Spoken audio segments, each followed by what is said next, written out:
Hey everybody, welcome back. It is the Fancy Rugby and my name is Jared Dyke. I'm Ben Glauser. Let's get into it. We have lots to dig through. Thank you, News Cycle. You've given us way more content than we probably could possibly get through, but we're going to try. We're going to try. Quite a bit. Yeah. Pop them! I'm sad. I don't want to pop this because it is my last one. It's my last Free Jacks. Yeah, until the season comes around again, which should be soon. That's like forever from now. I know, it feels like it, right? Although I'm glad it's Free Jacks hoodie season again. Just about there, yeah. I love that flannel hoodie. They've been busy. They've been busy this off season so far. They have. Peretti bringing back Fife, bringing back Wilson. Mm-hmm. Adding what's his name? The Kiwi. Peretti. Oh, I love that. Oh, I love that so much. That was a great ad. I did mention they did like it when I said they needed locks when they were talking about add a player to your team. Yeah, and he can play 6 in a pinch too. Oh, it's delicious. Yeah, yep. Oh yeah, he definitely can play 6 in a pinch. Yep, I like much. Obviously, find us where you get your favorite podcast apps. Download, rate, review, all that good stuff. Buy our friend George the Fancy Rugby Geek coffee. Well worth it. Yes, because those of you that are waiting patiently on our Patreon, it's almost there. I swear to God. Well, you might as well just go buy George it because we get a lot of our information from him anyway. Right. You'll see, and then you'll see what we do with the Patreon when we get it up, which should be in the next few days. Hopefully, certainly heading into next week, we'll be ready. Yeah, and you'll have plenty of stats to sink your teeth into as well. Right. We'll talk about that later. Yeah. TRM upgrades. Grab them while you can. You don't want to be left in the dust and getting, all bottom shelved and stuff like some people are right now, especially after last week. We'll talk about it later on, but man, painful. It was painful. It was bad. I mean, so grab those things. Was painful, but the fantasy aspect was painful too. No joke. So grab those upgrades, support Restart Rugby, and all the good that they do. As always, Black Lives Matter on this podcast, and there is no room for racism. And here in America, we have a holiday coming up, and I don't know how much of a fucking holiday it is, but it recognizes the wrong things. So Ben and I do our best to recognize the right things when it comes to that. So I don't call it that no more. So no, I do prefer the Indigenous Peoples Day. Yeah. And the best part is that better. Even there are people who are opposed to it. They'll at least give you a polite chuckle if you say it that way, and you just kind of like, yeah, fuck you. But yeah, yeah. Why would we celebrate that asshole? Yeah. Ain't no need to celebrate shit like that. Right. It's not like we're London Irish or something. Oh, wait. Oh, man. It's so bad. Oh, man. There's a lot going on with the league that we're going to dive into in a second here. Yep. First of all, the one Jackson. Yes, you did to me. I said Dick. You did to me earlier. Now I got it in my head. Oh, man. Swear to God, I can't control my own brain sometimes. Very manipulative. Yeah, when I saw that was the first thing I mentioned when I saw the docket today. The itinerary. I'm like, oh, Jackson Ray's leaving Saracens. Oh man, because it just says Ray. So yeah. Nigel Ray. Nigel has sold majority of the Saracens to a consortium one, which is being led by Francois Pinar, actually, which is pretty cool. Oh, okay. In that aspect, and Francois, I believe, played for the Saracens once upon a yesteryear, so maybe he obviously was impacted by it then, so he feels like he wants to give back to it. And there's a lot that can be said about it. There are people that will just they'll dig their heels in forever about Nigel and never ever care how good or bad Saracens have it from here out. Right. Yeah. And those people can't be messed with. They can't be changed, and I'm not going to bother with them. We're sure that this shady consortium doesn't involve Tony Rowe at all. Right. Oh wait, no, that's a different. I will say, amongst all the things, yes, he broke the rules and he was brave and he was a little bit what the heck was the word? Reckless. There's the word that they use. Reckless. But he, at least he did it in the name of taking care of his players and looking after them and doing better than what he saw a lot of people, going through. Right. through all this, like, was it wrong? Obviously, they got fucking paid for it, doy. Right. But obviously, everybody's like, oh, they should be stripped of titles. Well, everybody had that conversation and nobody stripped their titles, so not going to happen. And of all the things that are going on in this league, is that really the worst thing that's going on right now? Yeah, I mean, the biggest scandal in potentially Prem history is they were too serious about player welfare. So I mean, I guess I know there's financials and there's that and all, but like that's kind of the point, is that they're not treating the players like pieces of meat that they just use up and spit out like so many other sports do. So yeah, it's they were punished appropriately, and Ray he stood up and took his lumps. It took its toll on him. As a responsible adult, he stood up and said, yeah, I did it. And tried to fix it and didn't quite fix it right the first time, and then really took his lumps for it. Yeah. So I don't, yeah, I of all the scandals that we've seen in sport, I think in the end, this will be remembered fondly by a lot of people. It's one of those, you might be, even if you're angry about it now, you'll look back in like 20, 30 years and be like, you know what? Yeah, he did the right thing. He was trying to do the right thing. Yeah. So I'm not that, there's a lot of bitterness, I guess, by some clubs that are jealous that they don't win, but that's not, they still played the players went out there and played and yeah, there was nothing. There was no on-field. So there was no on-field shit going on. Right. That was the thing. Like, yes, it was off-field stuff, and we talked about every. The game checks that were going to these players were all legal. They were complete. That's exactly what it was. They were within the boundaries. It was just the extracurriculars that were not cleared by Ray and company, and they got punished for it. And that's just how it goes. But like, of all the things that are going on in this, and they let's be real. They put another team on them. He put another team on the map for Prem. Before it was WAS, it was Tigers, it was a little bit of Bath, Saints. Those were the clubs. And he put another one in the pot and said, here you go, have fun. Right. And a lot of people kind of poop themselves a little bit when it happened. Yeah. Like, say what? Now we got and if you look at it, a lot of those clubs have since, and by I mean since, and I mean in the last couple years, including this year for one of them, for like the Leicester side, they have since worked to up their game because they got complacent for too long. And now they're suddenly like, oh no, this is how we have to play, and it's not quite the same game that it's not the mid 90s anymore.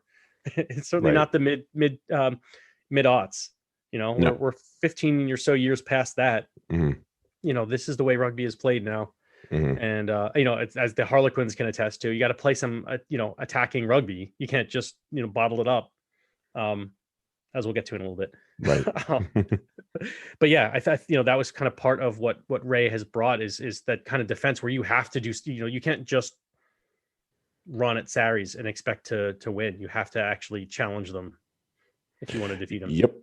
And and everybody says, oh, it wasn't built on the wolf pack. Yes, it was. It was. Shut up. Yes, it was. That's just because they can attack, but you just will not score. Like for all the things we talk about with especially even fantasy wise, with some of the greatness of those players as fantasy players, they're also, if one of your guys are playing Saris, you fucking bench them because they're not scoring shit. So for the most part, yeah, absolutely. Yeah. So Ray, Nigel did a great job, and I hope in the long run he's remembered more for the good that he did rather than the mistake he made by taking too good care of his players. He will always be a savior in my eyes. Yeah, especially as a guy that was good for the game in the end. Especially as a guy that was latching on to the Saracens for all my own reasons, most of which were concerning Chris Wiles and a little bit of Hayden Smith. But and there's always an eagle on the Saris. It's true. Always seems to be the home away from it here. Yeah. So he will not be forgotten for one reason or another. Yeah. Oh man. Big announcement out of the Southern Hemisphere. Super Rugby Apiki something to that degree. Yeah, Women's Super Rugby, hell yeah! Yep. All right, either way, yes, it's going to be awesome. Yeah, I'm so excited for that league to kick off. And Elise Soper did make a point, and she said she's a huge advocate for the women's game down there. No women's coaches are leading these teams, which I do find concerning. I think there's there's got to be at least one or two good candidates that they could have put in front and said, "Yep, this woman is the head coach of this women's team," and that would make sense. But yeah, I guess I don't know what the I don't know what the pay they're looking at, and what the all that. It might not be, and I hate.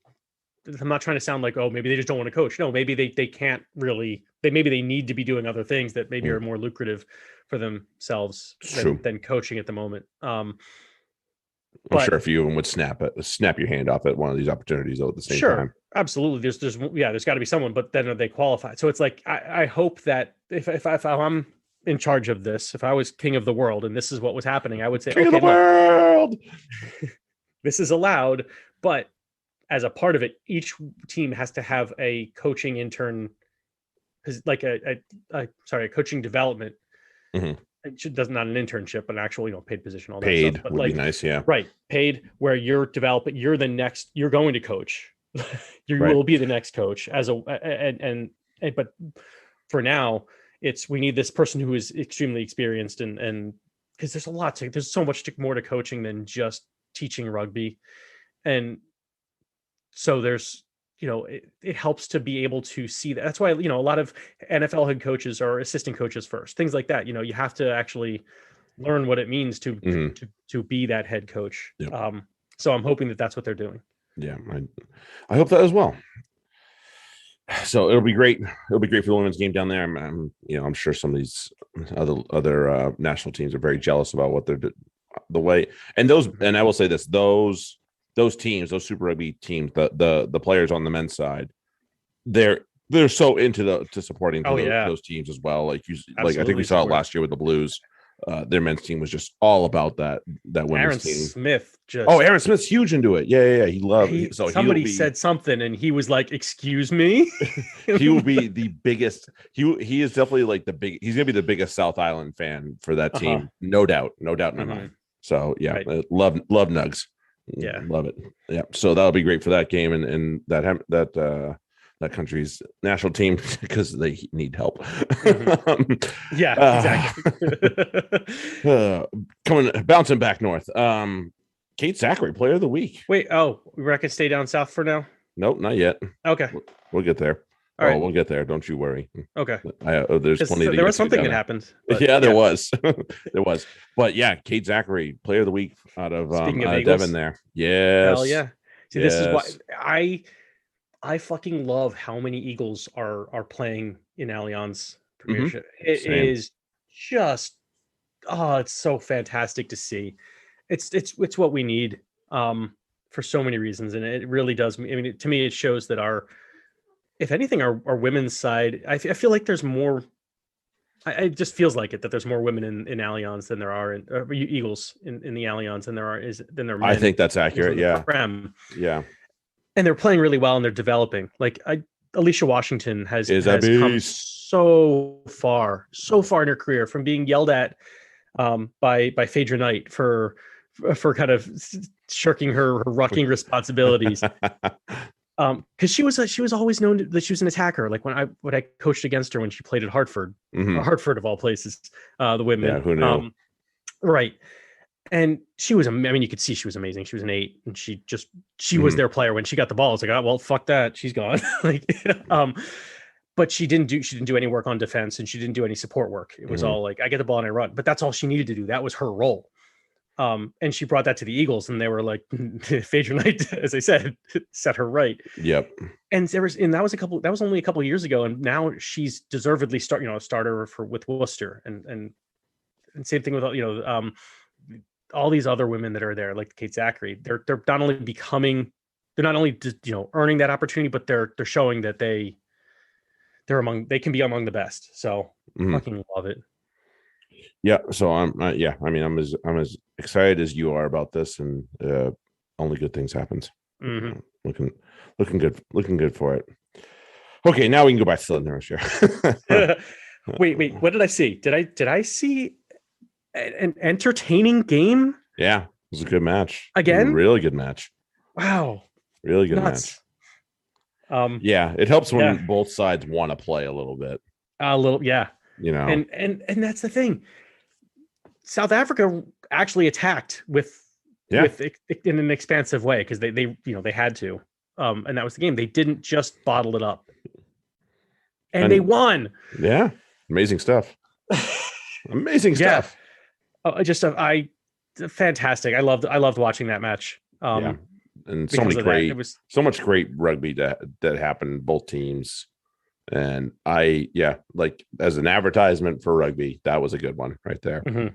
You know, I was absolutely. It's so much better than that hypothetical tour that happened earlier. Something that happened in July and August. It was supposed to, but I don't fucking remember anything. I've forgotten whatever it was. And Elton Jantjies, take a bow.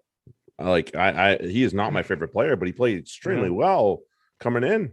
I was like, oh, there. I saw him on the bench and I thought, oh, they're so fucked. And Franz Steyn, the ageless wonder. My Lord, where is he drinking that fountain of youth from? No. Wish I had access to that, but right.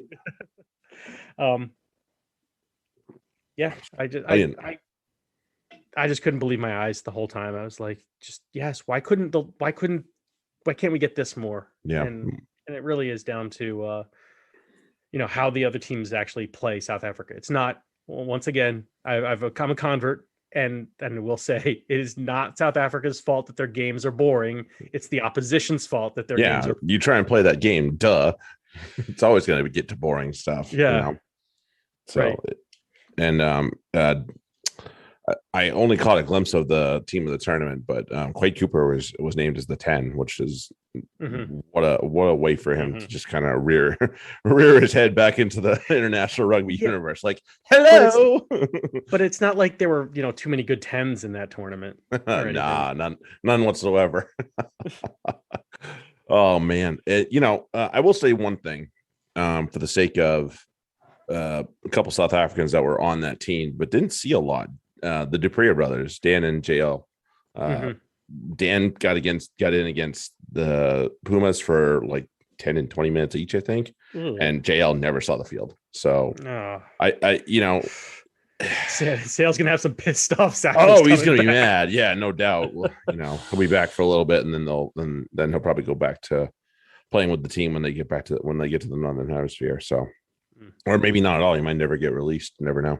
That's true. So we'll see. But anyway, South Africa at least show a little bit of something and beat New Zealand. But team's got the best record against New Zealand. So says something. It does. Yeah. Another international match of different variety. Eagles Rugby World Cup qualifier this past weekend against Uruguay out in Colorado. Started well and then got worse. The Dolan try was absolutely amazing. Oh, fan-fucking-tastic. I wanted more. I wanted more of that. I did. I wanted more of that. Unfortunately, we didn't get it. Here's my problem.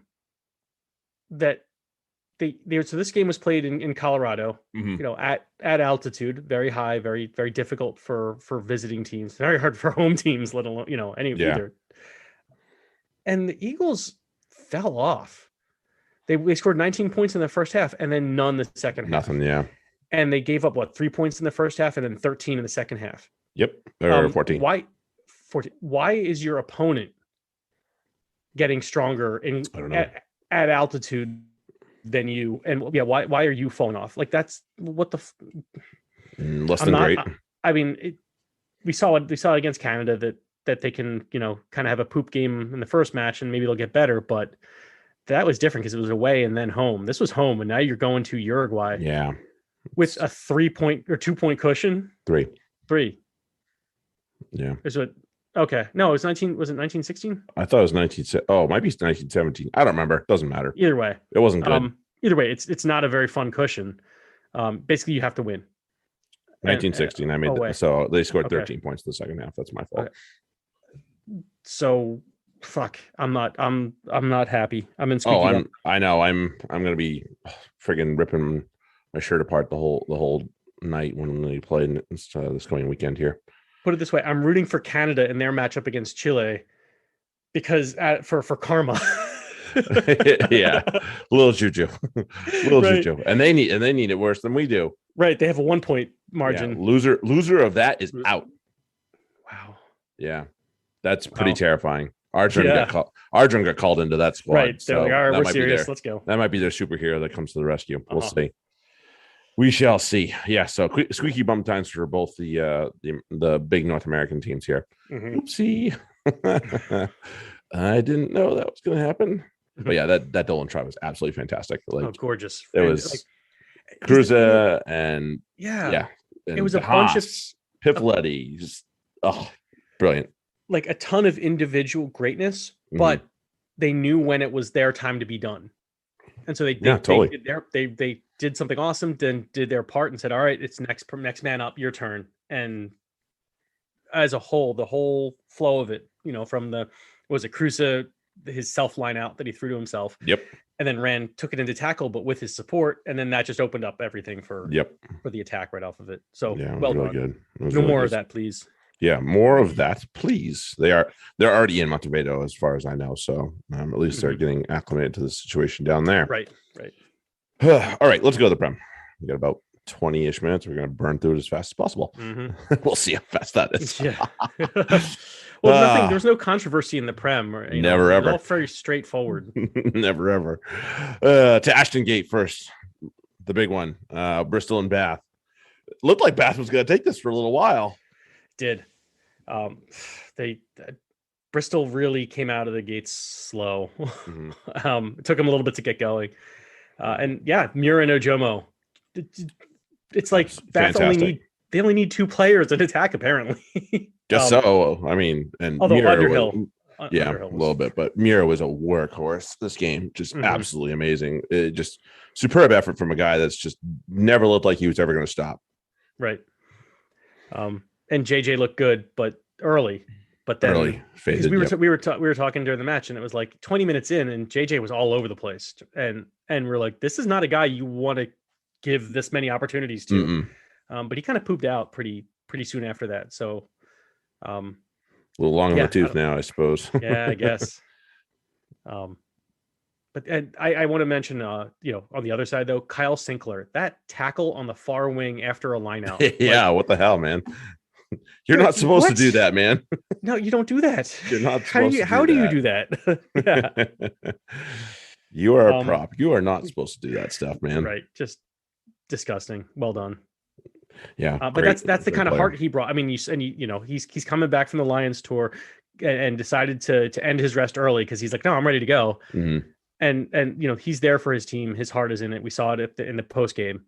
And they fed off of it. Him and Joe Joyce. The king. He had 30 meters for the king, and he got loose a little bit. So fun, absolutely fun to watch. Mm-hmm. It was, fantastic match to watch.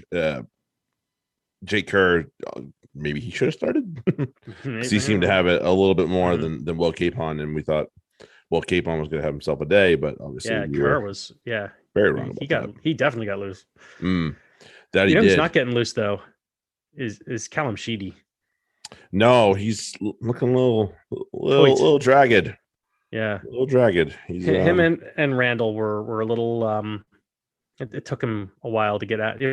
Sheedy never got going, and Randall got replaced by Urine, who kind of also didn't really pick it up. So no, bad day for a bunch of Bears, but picked up by their stalwarts. This was definitely Sinkler made that individual effort, kept that their souls in it. And Joe Joyce, Heenan, Luatua, the guys who are like, and Sam Bedlow, it was their like kind of workhorse guys that helped win the game. The Vuis, the Piers, I don't know what the fuck Piers O'Connor is at all. Piatow is he's starting to fade a little bit here. Yeah, well. They got it. How do they not get these guys involved more and doing things? It's one thing I noticed. I wanted to mention it last week. one thing the Bears don't do when they're passing wide is run at the line while they do it. They're kind of letting the defense come up, and then at some point somebody's got to say, "Oh, well, at this point, I'm fucked. I got to take it in," and that's why they're not going anywhere. When all it would take is if you start attacking, and now instead of only one passing option, the guy with the ball has two. You can throw a wide ball. Now the defense has to adjust to it, but they're really passive in attack when they're going wide. They're soaking up the meters and letting the defense come to them, and it's not. The results are there. No. So. Yeah. So I'm sure I hope they figure it out at least. Yeah. If I see it, fucking Pat Lam has seen it. I'm sure he has. But Bristol finally off the mark, and they're starting hopefully looking to climb up a little bit here. Until they run into Quins. I know. We'll see how this match goes this weekend. Jeez. Friday night that'll be a dinger. Northampton London Irish at Franklin's Gardens. Really, this match you can probably look at one 12-minute period where London Irish did not do a good job of taking advantage, and that was when both Appy and Paul Hill were in the bin. Right. This did not take advantage. I think they got one penalty try. That was it. Yeah. So they didn't score the entire time. Between that, yeah. So and then Dan Bigger hit the penalty at the end of it. So it was really like a 4-point margin for that whole. Yeah. No, that was it. And as much as the Irish came back in the end, they didn't take advantage early enough. Yeah, they'll kick themselves for that one for sure. Yeah, I think so. The the Matt Proctor try was just super with I think it was Furbank or Bigger, whichever one it was, chipping through and just well read, and it was on advantage. So of course they tried something fun. That's Furbank. Yeah, either one of them, it doesn't matter. Yeah. They both, whichever one, it was brilliant. Because I remember being impressed. No, because Dan Bigger did not have a try assist. Furbank did. So it was Furbank. That was brilliant. Yeah. Absolutely amazing. It was just picture perfect. I was like, yeah, that was the best moment of the match right there, probably. Yeah. Although Parton turned on the Jets. Parton turned on the Jets for his. I will say that. So because England don't need a back three player anytime soon, do they? Shit. Yeah, he's in a long line right now. There's a long old queue for that one. Unfortunately, those back three players for England. But yeah, it was good. It was good stuff from the Saints for the most part. A little ugly because of the weather, which we know across the board pretty much. Right. Yeah. But hey, that's where we're at. Saints are nobody to mess with. They're proving that this year so far, I would say. Right. So good on them. Let's go to Worcester and Gloucester. This was not, or was the result we were expecting? I don't know. This looked like a little bit of return of what we expected from the Warriors. Right, but they still scored 23. They did. Still scored 2 tries. They had a lot of opportunities that they screwed up, though. Yeah. I mean, one of them is that after the, at the death, the clock was red. Yeah, Vilanas was at the death, so I don't know how much you want to count that. Right. But they completely fell apart second half. It was not, because I was like, oh, this is a tight game. And literally next thing I knew, it was not a tight game anymore. Nope. Yeah. It was a tight game. Adam Hastings pulling the strings for Gloucester. I think Jason Woodward. In return as well. Yes, absolutely amazing. So I think that's a good combination right there. That if I was George Skivington, I'd be riding that out for a little bit. And I'm pretty sure Chris Harris is a good rugby player too. First touch thing. I mean, it was a great kick from Adam Hastings. Wow, just wow. I was like, what just that happened. That happened. Wow. Yeah, I think Worcester was saying the same thing. Probably. What the fuck what just happened? Oh my God.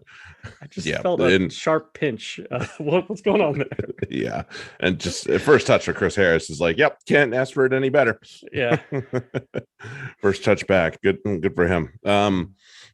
Oh man, but Owen Williams, poor devil. Like, he's been playing so well for this team, and on a on a kick, on a goddamn kick. I haven't heard any news on it, unfortunately. I wish I could. I think it's probably going to be a groin. Oh, he's definitely popped something, no doubt. Yeah, So I'm guessing it's going to be a little bit. It'll be New Year easily, I would wager. Oh, you think? I was thinking maybe sometime after. I'd say December, but yeah, I bet could be. I don't know. I bet New Year. If he popped it good, it's New Year. If he did, yeah, it depends on the severities. Wouldn't be shocked. So, yep. I do feel pretty bad for them there, and unfortunately, their only replacement is Billy Searle. I might play. I might stick Shillcock in there. Honestly, I like him just a little bit better. I do too.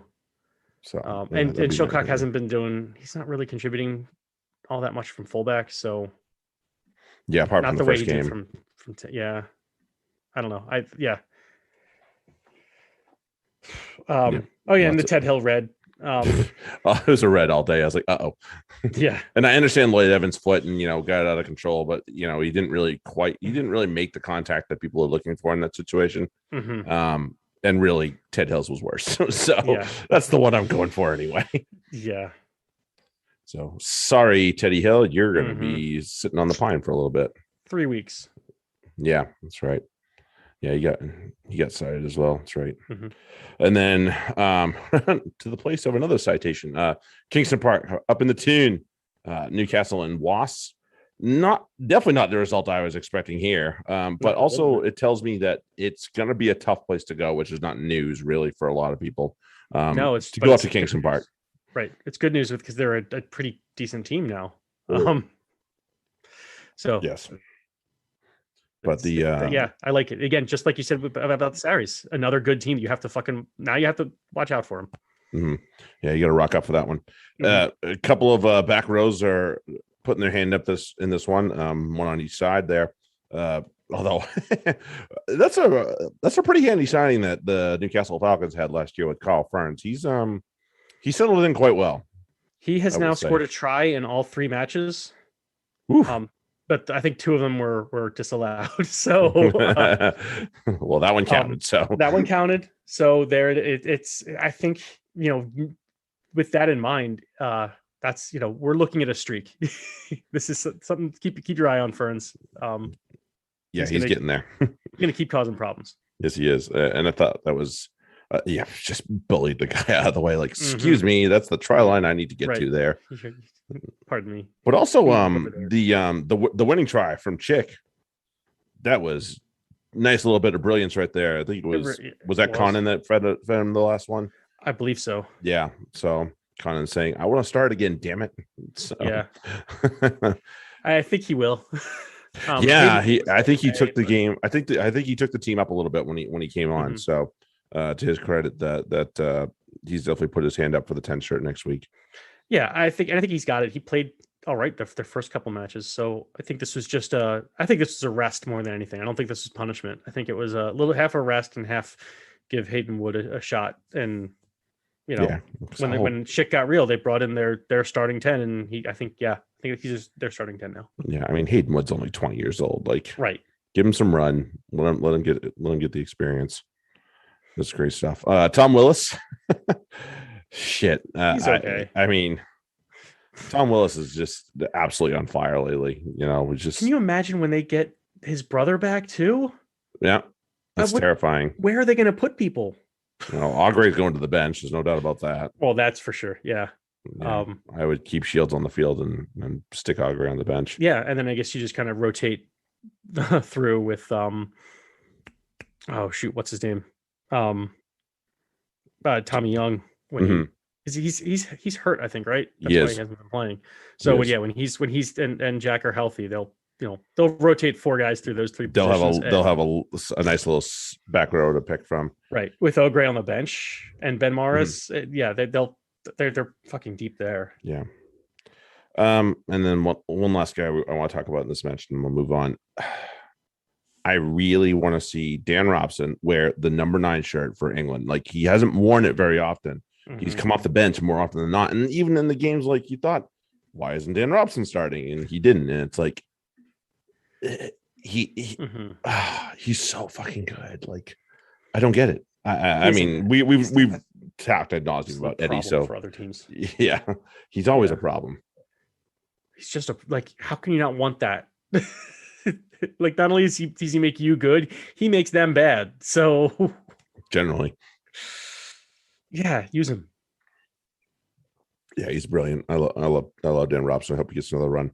Mm-hmm. Okay. Now let's go to the tough one. Leicester and Saracens, not a game for anybody that was a neutral. If you were a neutral, you turned this game off very fast. Yeah. There's no question about it. Absolutely. It was a snooze fest. There's no doubt about it. And there were some moments that were good and bad, but at the same time, it really boiled down to those last 2 minutes. And that's where and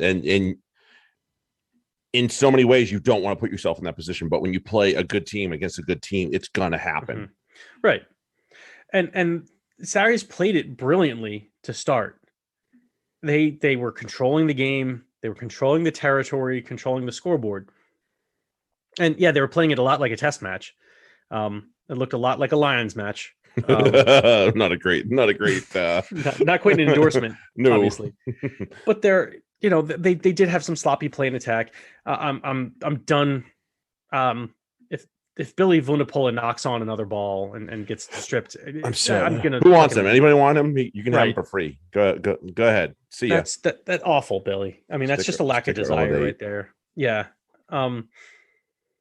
So, but they never went for the jugular. Mm-hmm. And so that's why when I walked away from that match, and you can attest to this, I was probably frustrating the fuck out of you along with everyone else.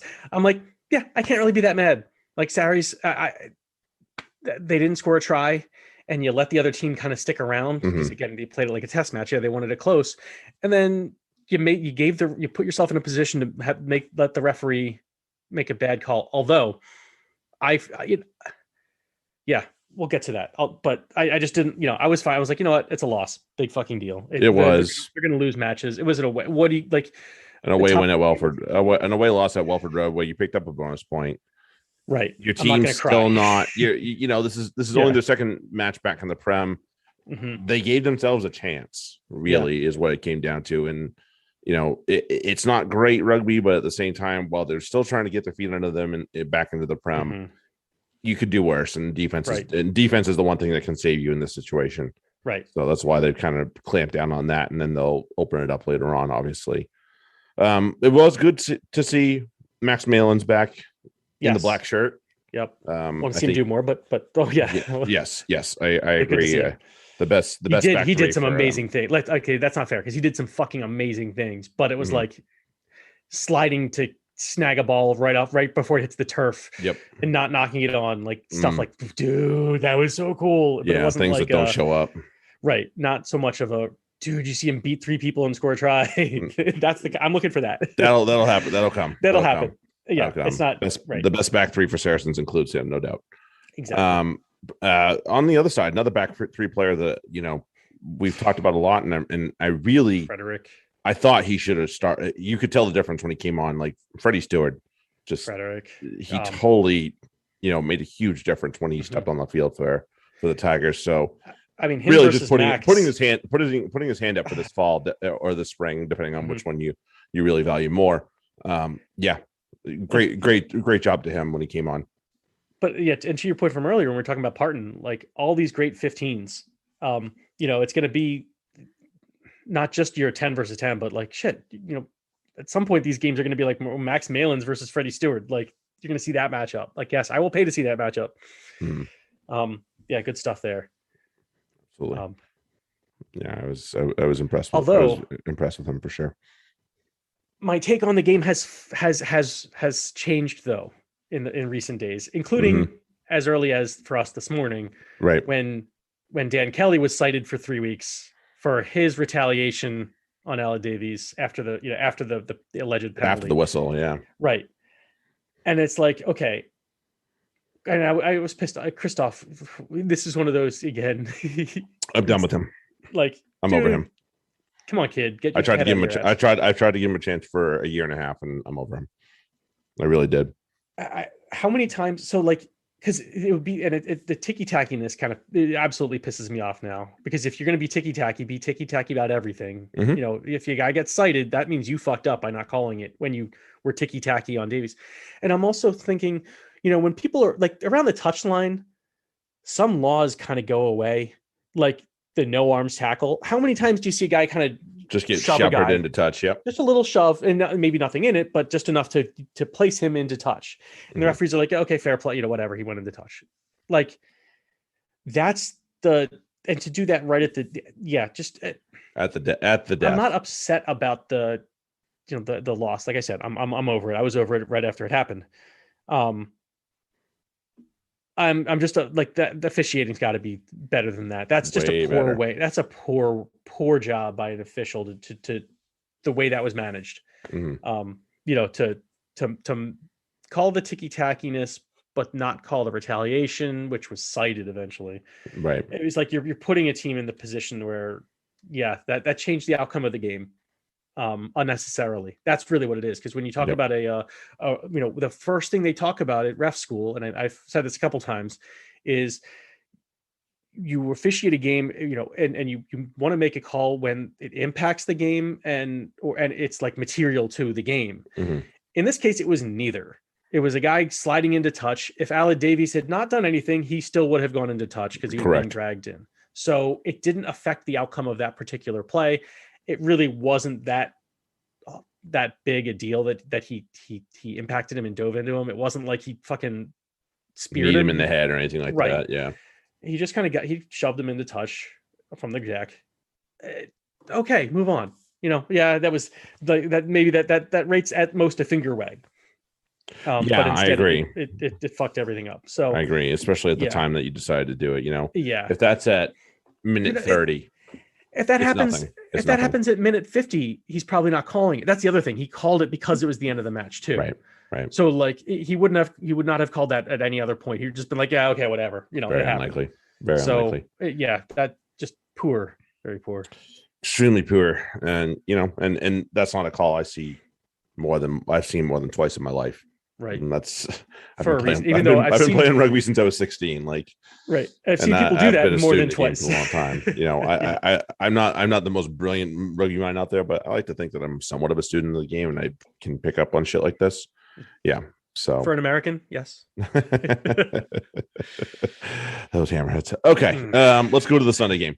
A little bit better rugby because the weather wasn't quite as shite. Up in Salford, Sale 15, Exeter 25. And again, it comes down to, in some ways, a 10 leaving the field for Sale. And that's really against unfortunate. Exeter late, huh? Sounds about right. Sounds awfully familiar. I'm not saying anything, but I'm saying something. If you hear me, something. It's not quite right here. But yeah, it's and the Renthburg red card just adds salt to the wound. Totally legit. There was zero argument for that. No, none. I'm watching it. It's like, bye, dude. See ya. Even my wife's just like, he's getting sent off, isn't he? I'm just like, yeah, he's definitely getting sent off.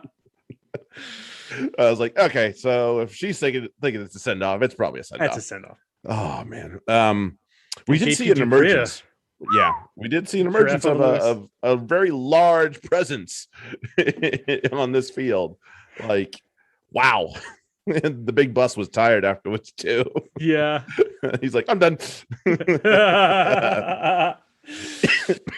I mean, that was, big man, go for a jog, kicking the ball around the park. Yeah, we jaunt,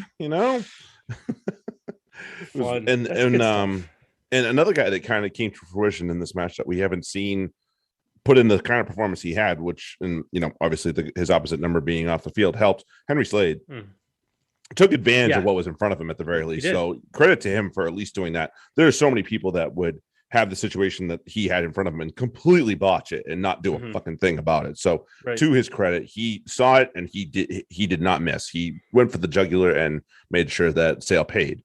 And so I didn't feel like he was getting much help from his 10. So the fact that he was doing it as a 13, and guiding the team, taking the kicks, all that stuff. Yep. Skinner came off 53. Yeah, 53. Yep. But I didn't think that Joe was all that good either. Oh, Simmons came in pretty cold, so he didn't really. So it's like game. He really got Slade got nothing, and he was still one of their best players. I do want to give a shout out to Capstick for being fucking awesome this match too. And another one of those guys from Exeter that you want to see more of, and for some reason Baxter doesn't like. We're gonna see Dave Ewers before we see him, which is just we did see Dave Ewers. I know we saw him today, and yeah, I was hoping he would trip over a rock or something. He didn't really do anything. No, he didn't, because he is just a guy. Like there is no other way to describe this big caveman of a dude other than he is just a guy. The dude's like a gorilla, especially the way he's got his hunchback going. There's no other way to describe him. Right. And I just don't understand why people have a liking for him because as a player, because he just doesn't. He's a guy. Like you said, he's a jag. He's the ultimate jag. Mm-hmm. He's just a fucking guy. He doesn't do anything great. He just does the solid stuff. He's a journeyman if there ever was one, and Capstick could be a star. But I did like. I think so too. Capstick put his hand up and was like, "Look, you know how you use Sammy? I can do some of that too. I'll do a little bit of it here and there." And if they just figured out that if they had Sam on the left and Capstick on the right in an attack, holy shit, how much just rove. You just rove over there. Two attacking forwards would really help this team, I think. Yeah. Just a little bit. Not having Sam do it all would help everybody. So let's. Yeah, I'm sure he'd like some of the workload off of him. Yeah, no doubt. So Exeter get back into winning ways just the same. Sale, really this 10 situation for them is dire at this point. It's bad. We might see Kieran Wilkinson this weekend, which I'm kind of interested. I kind of liked how he played. I am interested in seeing how he does from a start. I would like to see that. So you might as well. If you're Sanderson, you have nothing to lose, so you might as well try it. Right. Give it a whirl, big guy. Go total shithouse rugby and have him and Quirky and just fucking. Oh yeah, I hope Quirk's okay. I'd like to see more of him soon. I know. Although Cliff's been pretty decent. He's not been too bad. I don't know where this Will Cliff came from. This is not the Will Cliff that I remember by any means whatsoever. So, is this a doppelganger? Or is this like the other guy the doppelganger? Like, I don't know. Your guess is as good as mine, kids. Oh, hey, look at that. We got through it. But it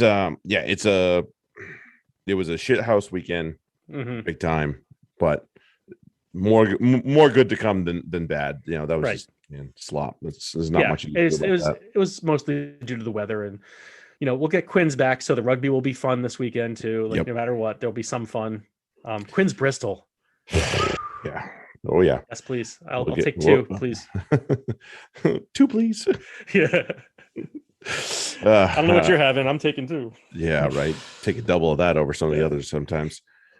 Oh, but we are. Hey, look at that. We got through all the games, and we got through the news cycle stuff too. And we probably still missed stuff. But hey, what else is there? Hey, let us know if we missed something that you want us to. Yeah, if you want us to talk about something, please let us know. That's always we're always into suggestions for sure. Mm-hmm. But until we catch you guys with the Fantasy Corner. If you're not Fantasy Corner listeners, then we'll catch you guys next week. Until then, thanks a lot for hanging out with us, and everybody have yourself a good one. Later. Cheers.